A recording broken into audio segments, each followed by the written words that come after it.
बिहार के number 1 channel Mithila Dastak के धाकड़ news में आपका स्वागत है।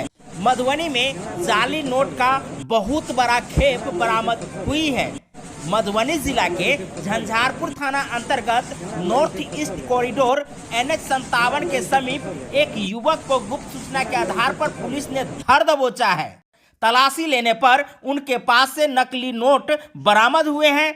गहन जांच के बाद जाली रुपए के तस्कर को पूछताछ के उपरांत इसे जल्द ही मधुबनी लाया गया, जहां मधुबनी SP डॉक्टर सत्यप्रकाश ने प्रेस वार्ता कर जानकारी दिए हैं कि जाली नोट का तस्कर मधुबनी जिला के लोकही थाना अंतर्गत अटरी गांव का है, जिसने अपना नाम प्रेम कुमार कामत बताए हैं, जिनके पिता का नाम ध्रुव कामत हैं, जिसके पास से 13 लाख नकली रुपए बरामद किए गए हैं। साथ ही एक प्रिंटर कलर भी बरामद किया गया है।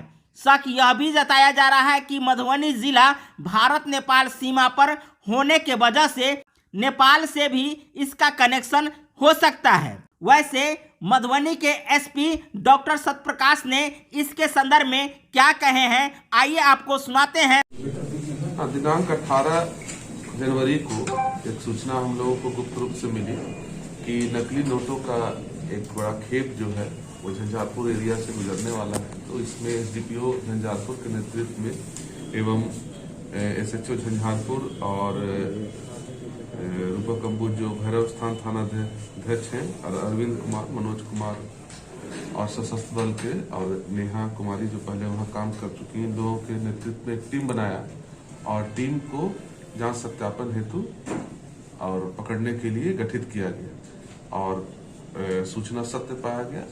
सूचना के आधार पर एक व्यक्ति जिसका नाम प्रेम कुमार कामत है, जो लौकी का रहने वाला है, उसकी जब तलाशी ली गई तो लगभग 13 लाख रुपए, 13,01,00,000 रुपए बरामद हुए, जिसमें 2,000 रुपए का नोट है, जिसमें लगभग 5,64,000 रुपया नकली नोट है, 500 रुपए का नोट जिसमें 6,16,500 का नोट है, 200 रुपए का नोट है जिसमें 78,000 के लगभग है, 100 रुपए का नोट जो 41,600 है। 2 प्रिंटर भी बरामद हुआ। नोट को रंगने के लिए ब्लू, मैजेंटा, पीला, काला रंग का कलर, एक ओप्पो का मोबाइल भी बरामद किया गया।